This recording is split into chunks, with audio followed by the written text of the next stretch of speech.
Bonjour les amis, donc voilà pour une vidéo sur la V85 Travel. Aujourd'hui, j'ai démonté la boîte à air et le filtre à air et je vais vous montrer dans un instant pourquoi. Il s'avère que je regardais pour acheter un filtre à air adaptable, type KN, euh, etc.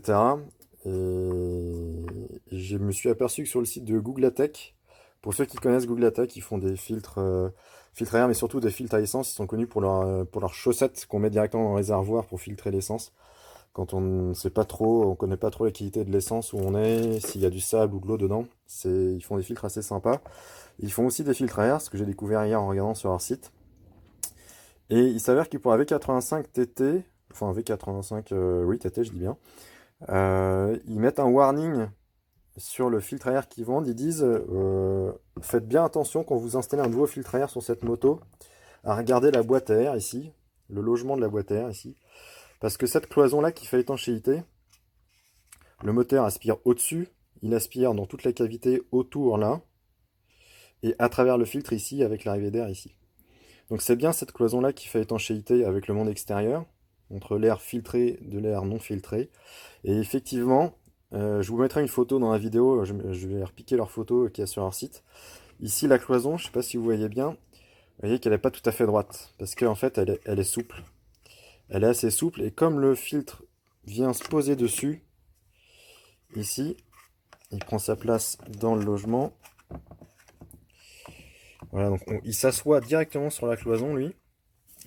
Et après, on vient mettre ce cerclage autour, qui prend la position avec 5 points d'attache, 5 vis, qui vient faire pression sur le filtre pour assurer une étanchéité, sachant que ici on a une matière un petit peu élastique qui se comprime bien, justement, c'est fait pour. Le problème qu'il y a, c'est que comme la cloison en dessous sur lequel ça repose, sur lequel cette pression repose, est souple, sur certaines motos, il se peut que la cloison ait pris une mauvaise position et soit poussée vers l'extérieur ici, ce qui fait qu'on a un gap entre le filtre à air qui vient là et la cloison qui sort vers l'extérieur, ce qui fait qu'on a un trou d'air non filtré, ce qui n'est pas forcément génial. Je vous mettrai la photo de Gludatech parce que moi je viens de faire la modif ici. J'ai sorti le pistolet à air chaud, j'ai sorti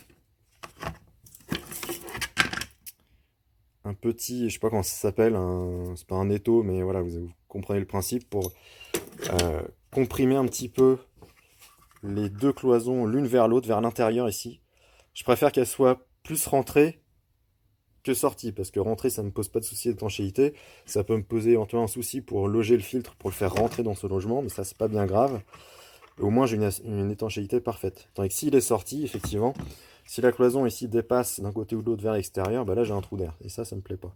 Et effectivement sur la mienne, c'était pas flagrant, c'était pas aussi prononcé que sur la photo que je vais vous mettre, mais c'était bien effectivement, ça commençait à sortir. Alors,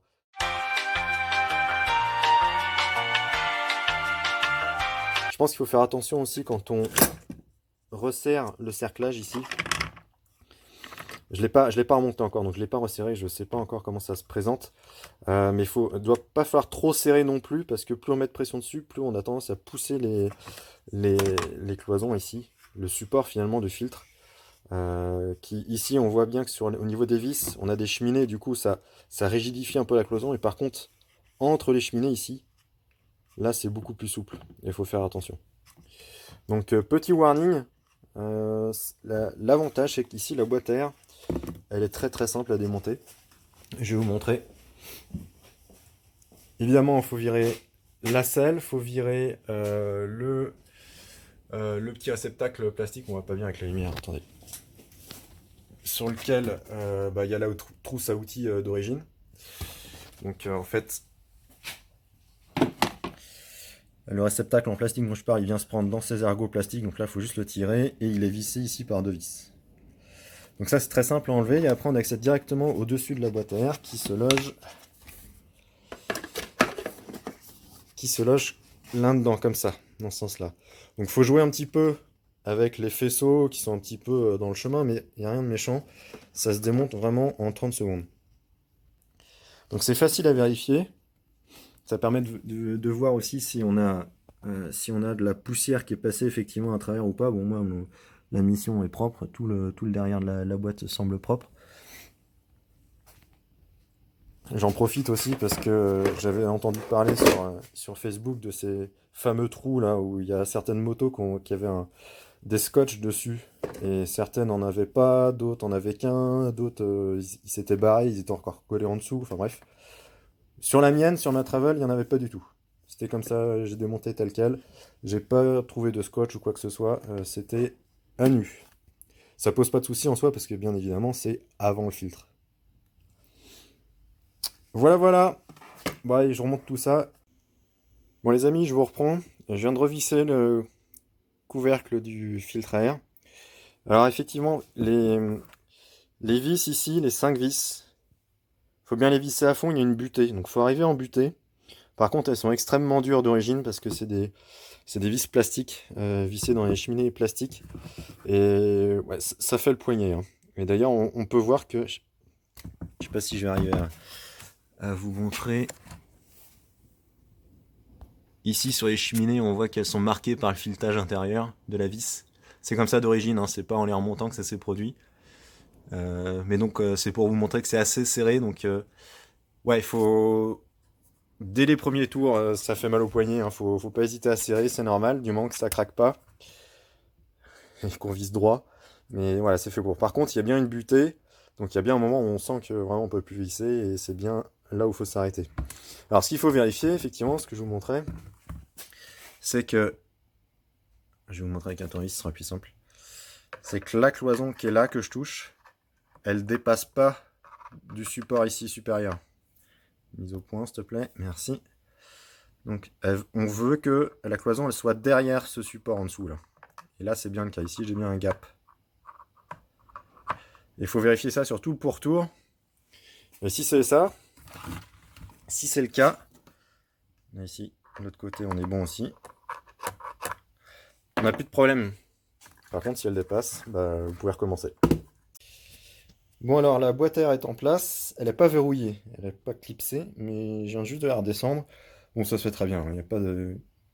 faut juste jouer un petit peu, comme je disais tout à l'heure, au démontage. Bah, c'est pareil au remontage, il faut jouer un petit peu avec les faisceaux pour faire passer un petit peu les oreilles en caoutchouc, les entrées d'air de chaque côté, mais ça se fait très très bien. Il y a deux petits ergots en bas de cette partie de la boîte à air qui s'enclipsent dans le bas de celle-ci. Il faut bien faire attention à les clipser.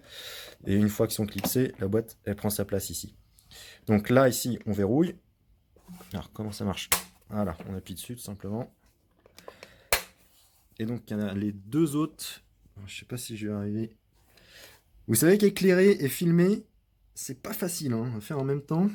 Alors, non, faut que je vous montre comme ça plutôt. Voilà, on le voit là-bas. Lui, il faut que je pousse dessus. Alors, je vais essayer de faire ça avec un tournevis. J'espère que ça va suffire. Et pareil, de ce côté-là, est-ce que je peux... Voilà, là vous le voyez. Donc là, il me faut les deux mains. Je vais essayer et je vous reprends. Bon les amis, ça se fait tout seul. Hein. Alors en fait, avec un tournevis plat, comme ça, on arrive et on va pousser dessus. Alors je peux pas vous montrer en éclairant avec le tournevis à la fois. Je crois qu'on ne voit pas les vidéos. Mais vous voyez le principe. En gros, on rentre avec le tournevis dedans. On se met derrière le clipson et on fait levier, on pousse dessus, ça rentre tout seul. Tout simple. Donc là, la boîte à air, elle est complètement remontée. Voilà. Que dire d'autre? Bah pour remonter, c'est tout simple. Hein. On remet le plateau plastique. On rattache le porte-fusible au plateau. On remet la batterie. Et puis rouler jeunesse. Allez, je vous laisse. À plus les amis.